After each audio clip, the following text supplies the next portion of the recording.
mga koy, mo niya to ang power solar panel setup.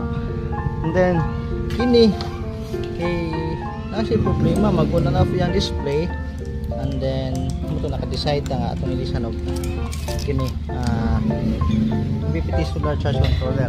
So base sa review mas maayo daw ni kini pod di ko kumbinsido no 6,000 watts ato na pong gipalitan og brand P2 ato sa 600 watts pure sine wave inverter.